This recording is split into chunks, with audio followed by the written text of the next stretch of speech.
right, it's that time again. Two of the biggest phones on the planet. Two companies that absolutely refuse to lose, and somehow every single year it gets closer. On one side, we've got the Samsung Galaxy S26 Ultra, launching February 25th, 2026. On the other, the already out iPhone 17 Pro Max, Apple's biggest and boldest iPhone of the year. And the real question is this finally the year one of them pulls clearly ahead? Or are we in for another photo finish? Let's start with the design. The Galaxy S26 Ultra isn't doing anything crazy this year. No wild redesign, no dramatic shapeshift. Samsung found a look that works, and they're sticking with it. Rounded corners, flatter edges, cleaner silhouette. Honestly, it looks far more refined than the sharp, almost awkward look of older Ultras like the Galaxy S22 Ultra. Material-wise, it's likely titanium again, although there's chatter about aluminum. And let's be honest, if Apple makes a move, Samsung tends to at least consider it. Either way, it's premium, it's solid, and yes, the S Pen is still here. Despite all the rumors, Samsung clearly knows that this is one of the Ultra's biggest flexes. No other mainstream flagship gives you that built-in stylus experience. The iPhone 17 Pro Max, though, went bold. Apple ditched titanium and moved to aluminum this time, supposedly to manage heat better and reduce costs. But the real headline is that massive camera island. It's huge, wide, tall. People are already calling it the camera plateau, and once you see it, you can't unsee it. Color options are interesting too. Apple's going with silver, cosmic orange, and deep blue. Samsung's lineup is way more playful. Black, white, silver shadow, sky blue, cobalt violet, and pink gold. So if you like options, Samsung's clearly having more fun. Up front, Samsung's using Gorilla Glass armor, while Apple sticks with Ceramic Shield 2. Both are tough. Both will probably survive your "I swear that's never happened before" drop. The S26 Ultra should also be slightly thinner than the iPhone, which is impressive considering it's still packing that S Pen inside. Now the display. Samsung is basically saying, if it's not broken, don't fix it. Just make it brighter. You're getting a 6.9-inch dynamic AMOLED 2x panel again. But this time, peak brightness jumps to 3000 nits. That's serious outdoor visibility. And Samsung is reportedly using a new OLED filter that boosts clarity while saving power. So brighter and more efficient? That's a win. There's also a rumored AI-powered privacy feature. Imagine your phone automatically limiting viewing angles, so the person next to you on a flight can't read your messages. If that works well, that's actually a pretty clever real-world upgrade. Apple's display on the iPhone 17 Pro Max is still excellent. Slightly brighter than before, more anti-reflective layers, smoother than ever. But Samsung's anti-glare coating has been extremely strong the last couple of years. If they improve that again, the S26 Ultra could have the edge in harsh lighting. Security-wise, Apple sticks with Face ID. Samsung continues with its ultrasonic fingerprint scanner under the display. Face unlock versus fingerprint. You already know which team you're on. Performance is where things get spicy.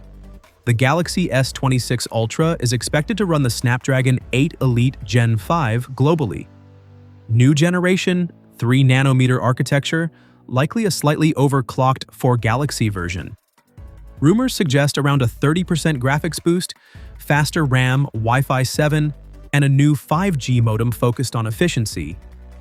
Meanwhile, the iPhone 17 Pro Max runs the A19 Pro, Apple's third-generation 3nm silicon. And for the first time, Apple has added a vapor chamber cooling system, which basically means they're serious about sustained performance now. This is going to be a proper fight. Apple usually wins single-core performance. Qualcomm has been pushing hard on multi-core and GPU. In real life, both of these are going to feel absurdly fast. Apps open instantly. Games run maxed out. Editing 4K video on your phone like it's nothing. Both start at 12 GB of RAM and 256 GB storage. You can go up to 1 TB on both.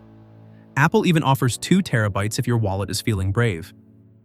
Cameras are where these two traditionally trade punches. Samsung is rumored to be upgrading the main sensor on the S26 Ultra to a larger one over 1.1-inch 200 megapixel sensor. That's a meaningful jump. Bigger sensor means better dynamic range, better low light, more natural background blur. On paper, that's a strong upgrade. The rest of the setup sounds similar to last year, so software will play a huge role here. Samsung's image processing has improved a lot recently. More natural colors, better HDR balance, but this will be a big test. Apple, meanwhile, keeps its triple camera setup but upgrades the telephoto to a 48-megapixel sensor with 4x optical zoom. Slightly shorter than before, but because of the higher resolution, Apple can crop in and simulate near-optical 8x zoom.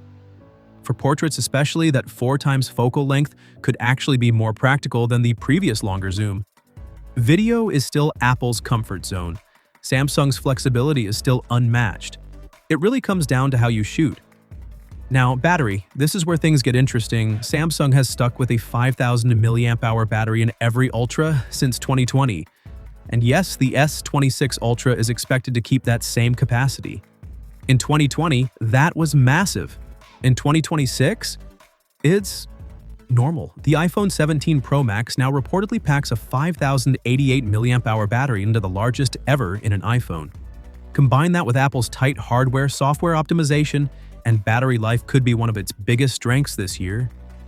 Charging is where Samsung might clap back.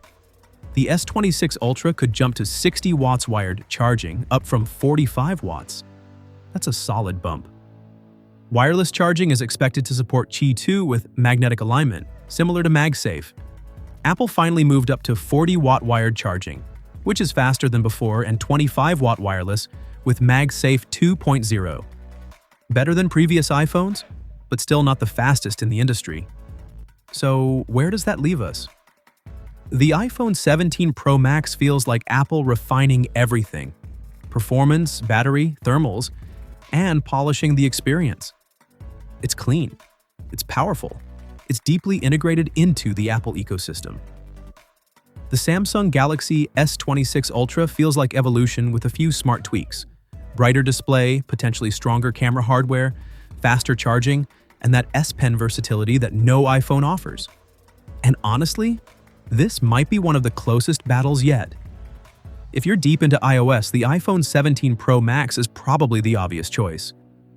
If you want maximum flexibility, hardware variety, and features stacked on features, the S26 Ultra looks incredibly tempting. But I want to know what you think. If you had to pick one right now, no switching later, which are you choosing, the Galaxy S26 Ultra or the iPhone 17 Pro Max? Drop your choice below. I'll be reading through, and I'll catch you in the next one.